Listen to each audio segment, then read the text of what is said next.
हवस की भूखी मैडम और स्टूडेंट। मोना एक ट्यूशन टीचर है। वह स्टूडेंट को अपने घर पर ही बुलाकर ट्यूशन देती है और फिर उनके जिस्म से खेलती है।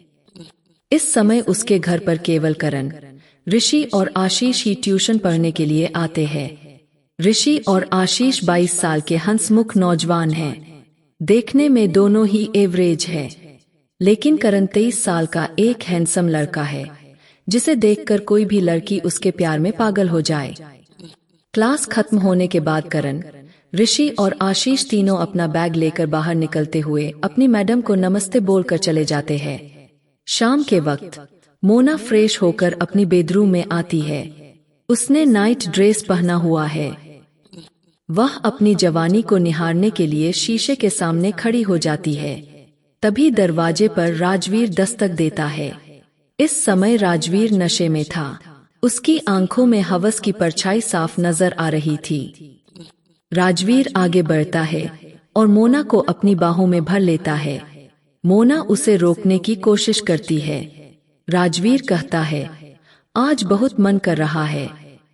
मोना, क्या कर रहे हो ये? छोड़ो मुझे।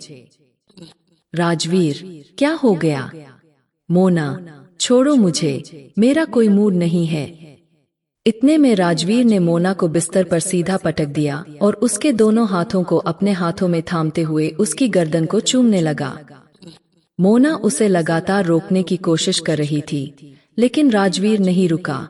थोड़ी देर बाद मोना भी इस मस्ती में खो गई। उसके चेहरे पर मुस्कुराहट छाने लगी, लेकिन तभी उसके कानों में राजवीर के खर्राटों की आवाज गूंजने लगी। मोना ने राजवीर को धक्का दिया तो उसने देखा कि राजवीर तो सो चुका है। उसे यह देखकर काफी निराशा हुई। वह तुरंत अपने कपड़े ठीक करके नीचे हॉल में गई। वह अपने पति की शराब की लत के बारे में सोचकर अफसोस कर ही रही थी कि तभी टेबल पर रखा उसका फोन बज उठता है। वह अपने मोबाइल में देखती है कि करण फोन कर रहा है। मोना ने फोन पर करण से कहा, मुझे तुमसे मिलना है। करण, सोच लो, अगर आज मैं तुमसे मिला तो मैं कल की तरह खुद को रोकूंगा नहीं। मोना, मैं भी तुम्हें नहीं रोकूंगी। करीब 10 मिनट बाद दरवाजे पर खटखट की आवाज आती है। मोना हिचकिचाते हुए दरवाजा खोलती है।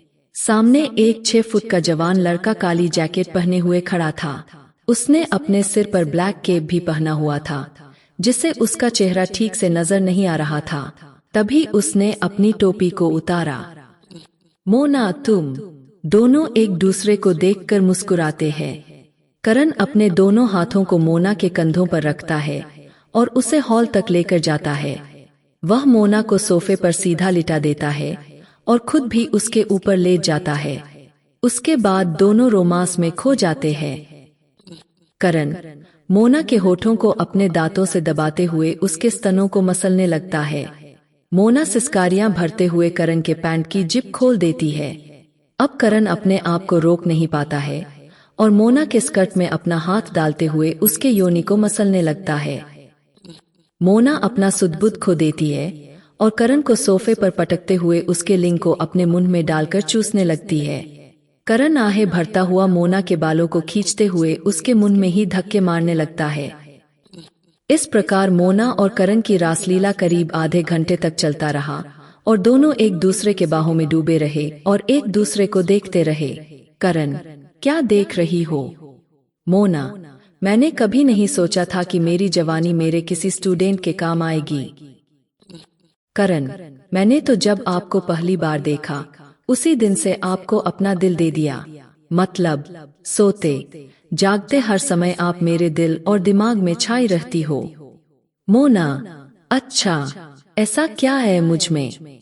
करण, बात ऐसी है कि मैंने आपसे ज्यादा खूबसूरत औरत आज तक नहीं देखा है। जितनी खूबसूरत आप बाहर से है, उतनी ही खूबसूरत आप अंदर से भी है। इसलिए मैं आपसे इतना प्यार करता हूँ। मैडम, दोनों एक दूसरे की आंखों में आंखें डालकर बात कर रहे होते हैं। तभी करण मोना के माथे को चूमता है। मोना को अच्छा लगता है और वह अपने सिर को करण की छाती पर रखकर लेट जाती है। अगले दिन ट्यूशन क्लास शुरू होती है और करण, ऋषि और आशीष तीनों अपने नोट्स तैयार करने में लगे हुए हैं। तभी मोना करण के पास जाती है और उसके हाथ से कलम छीन लेती है। करण नटखट अंदाज में अपनी कलम को वापस लेने के लिए मोना के हाथ पर हाथ फेरने लगता है। ऋषि और आशीष भी यह सब देख रहे होते हैं। यह देखकर वे दोनों काफी कंफ्यूज हो जाते हैं। मोना अपने दूसरे हाथ से करण के कंधों को सहलाने लगती है। इतने में ट्यूशन क्लास बंद करने का समय हो जाता है और तीनों स्टूडेंट्स मोना को बाय बोलकर चले जाते हैं। मोना तीनों के जाने के बाद तुरंत दरवाजा बंद करने लगती है, लेकिन तभी करण वापस आता है और मोना को पीछे करके खुद दरवाजा बंद करता है। उसके बाद वह मोना को अपनी बाहों में भर लेता है और उसके गोरे बदन से खेलने लगता है। वह मोना को क्लासरूम में ही टेबल पर लिटा देता है और उसके गोरे बदन को चूमने लगता है। थोड़ी देर में ही दोनों एक दूसरे में पूरी तरह खो जाते हैं। मोना करण के मुंह में अपना स्तन डालकर कहती है कि इसे इतना चूसो कि इसका सारा रस खत्म हो जाए।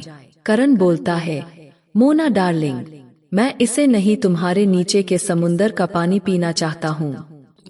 इतना सुनकर मोना अपना स्कर्ट और पैंटी निकालकर करण के गर्दन को अपने दोनों जांघों के बीच दबा लेती है। करण मोना के योनि में जब अपना जीभ डालकर हिलाता है तो मोना जोर जोर से सिसकारियां लेने लगती है। अब मोना को यह भी ख्याल नहीं रहता है कि राजवीर इस समय घर पर ही है। दूसरी तरफ राजवीर की नींद खुल जाती है। उसे बहुत जोर की प्यास लगी होती है, इसीलिए वह पास रखी बोतल को उठाता है और पानी पीने की कोशिश करता है, लेकिन पानी की बोतल में बिल्कुल भी पानी नहीं होता है। वह मोना को एक दो बार आवाज भी लगाता है, लेकिन मोना कोई जवाब नहीं देती, क्योंकि मोना तो उस समय करण के साथ ऊपर नीचे कर रही होती है। राजवीर अपनी आंखों को मसलते हुए नीचे हॉल में पहुंचता है। वह फ्रिज से पानी बोतल निकालता है और फिर गिलास से पानी पीता है। तभी क्लासरूम से मोना की जोर जोर से हंसने की आवाज आती है। राजवीर मोना की हंसी सुनकर सोच में पड़ जाता है और तुरंत क्लासरूम की ओर जाने लगता है। जैसे ही राजवीर क्लासरूम का दरवाजा खोलता है, वह देखता है कि मोना और करण एक दूसरे से लिपटे हुए हैं। तभी मोना की नजर राजवीर पर पड़ती है और वह घबरा जाती है।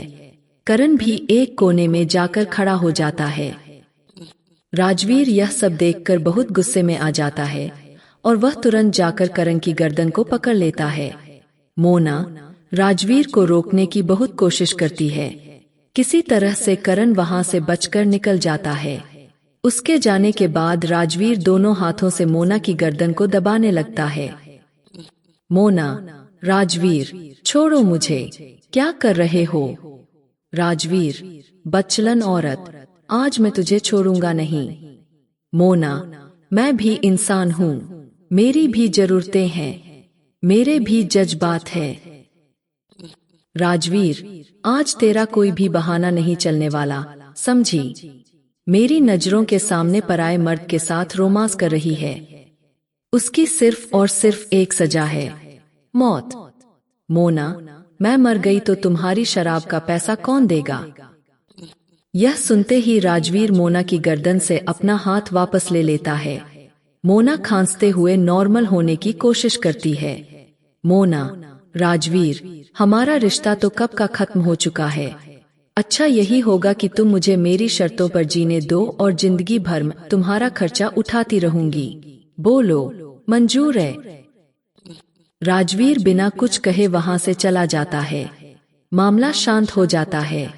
शायद राजवीर जानता था कि मोना के बिना उसका जीवन जीना मुश्किल ही नहीं नामुमकिन है। अगले दिन मोना फिर करण को बुलाती है। करण, नहीं नहीं, मैं अब तुम्हारे घर नहीं आऊंगा। कल ही तो तुम्हारे पति ने मेरे ऊपर हमला कर दिया था। मोना, मेरा यकीन मानो करण, मैंने बात संभाल ली है। तुम टेंशन मत लो और घर आओ। करण, देखो, मैं नहीं आ रहा। मोना, अरे मैंने कहा ना, मैंने बात संभाल ली है, तुम बस घर आओ। करण, अच्छा ठीक है। थोड़ी देर में करण मोना के घर पहुंचता है। राजवीर दरवाजा खोलता है। राजवीर करण को देखकर आग बबूला हो जाता है, लेकिन तभी पीछे से मोना की आवाज आती है, करण अंदर आओ ना, क्लास कब के शुरू हो चुकी है। करण क्लास में पहुंच जाता है। मोना क्लास में अनाउंस करती है, आज से हमें एक नया स्टूडेंट ज्वाइन करने वाली है। मोना, तनु प्लीज कम। तनु, मोना ये तनु है, बीएनटी कॉलेज में पढ़ती है। मोना, तनु जाओ, जाकर बैठो। क्लास खत्म हो जाने के बाद तनु करण से पूछती है कि क्या तुम्हारा नाम करण है। करण, हाँ। तनु, क्या तुम मुझसे अपने नोट शेयर करोगे। करण, श्योर, क्यों नहीं, कौन से नोट चाहिए आपको। तनु, फिजिक्स के। करण, ये लो। तनु, थैंक यू। जैसा कि तुम जानते हो कि मैंने ये कोचिंग अभी अभी ज्वाइन करा है, तो मुझे सब्जेक्ट से थोड़ी कंफ्यूजन है, क्या तुम मुझे गाइड करोगे। करण, हाँ, क्यों नहीं, यही पास में एक पार्क में चलते हैं। तनु, अच्छा सुनो, एक बात पूछूं तुमसे। करण, हाँ, पूछो। तनु, सच बताओगे ना, क्या तुम्हारी कोई गर्लफ्रेंड है। करण, नहीं। तनु, तब तो ठीक है। करण, अब चले। दोनों मुस्कुराते हुए पार्क की ओर निकल जाते हैं। धीरे धीरे करण और तनु के बीच नजदीकियां बढ़ने लगती है। मोना को जब इस बात का पता चलता है तो वह आग बबूला हो जाती है और किसी प्रकार से तनु को रास्ते से हटाने का उपाय सोचने लगती है। कुछ देर सोचने के बाद उसका चेहरा एक कुटिल मुस्कान से भर जाता है। वह राजवीर के पास जाती है और उससे अपनी मन की बात बताते हुए एक प्लान बनाती है। उसी प्लान के तहत मोना तनु को अपने घर मिलने बुलाती है। तनु इन सब बातों से अनभिज्ञ थी। उसे नहीं पता था कि वह एक साजिश की शिकार होने वाली है। वह मोना के घर पहुंचती है। मोना, कैसी हो तनु। तनु, ठीक हूँ। मोना तनु को चाय पीने के लिए देती है। तनु जो ही चाय पीकर उठती है उसे चक्कर आने लगता है। वह जमीन पर गिर पड़ती है। वह सब कुछ देख सुन तो सकती है, महसूस भी कर सकती है, लेकिन कुछ कर नहीं सकती है। मोना ने तनु के चाय में एक ऐसा जहर मिला दिया था जिससे पूरा शरीर पैरालाइज्ड हो जाता है और व्यक्ति सब कुछ देखते सुनते हुए भी जिंदा लाश की तरह हो जाता है। मोना तनु की आंखों में देखते हुए बोली, रान, तूने मेरे ही प्यार पर डोरे डालना शुरू कर दिया था। आज मैं तेरी वो हाल करूंगी कि तू मौत की भीख मांगेगी। तनु के आंखों से आंसुओं की धार बह उठती है। वह लाचार अवस्था में पड़ी प्री मोना से अपने जान की भीख मांगती है। वह बोल तो नहीं सकती, परंतु उसकी आंखें उसके हर भावनाओं को व्यक्त कर रही होती है। मोना को उस पर थोड़ा भी दया नहीं आती है। वह राजवीर को आवाज लगाती है और राजवीर अपने हाथ में सरसों के तेल का एक प्लास्टिक का बोतल लेकर पूरा नंगा होकर कमरे से निकलता है और आते ही बोतल का ढक्कन खोलकर बोतल का मुंह तनु के योनि में घुसेड़ देता है। तनु दर्द से कराह उठती है। उसका योनि तेल से भीग जाता है और राजवीर अपने हाथ को उसके योनि में घुसेड़ देता है। तनु की आंखें आतंक और असनीय पीड़ा से फटी की फटी रह जाती है। राजवीर तनु की योनि में अपना हाथ अंदर बाहर करने लगता है। तनु एक ऐसे दर्द से गुजरती है जिस दर्द को पाकर वह छटपटा भी नहीं सकती है। धीरे धीरे उसके योनि की सारी नसें फटती जाती है और खून के फव्वारे से जमीन लाल हो जाती है। तनु कुछ देर बाद तड़पते हुए मर जाती है। बाद में मोना और राजवीर उसके लाश को टुकड़ों में काटकर अपने गाड़ी के डिग्गी में डालकर दूर सुनसान किसी जगह पर दफना देते हैं। यह राज आज तक राज ही है। कोई नहीं जानता तनु कहाँ गुम हो गई। तो दोस्तों, मुझे विश्वास है कि आपको यह कहानी अवश्य पसंद आई होगी। ऐसे ही रोचक कहानियों के लिए हमारे चैनल हिंदी कहानियाँ को जरूर सब्सक्राइब करें। साथ ही इस वीडियो को लाइक करना ना भूलें। धन्यवाद।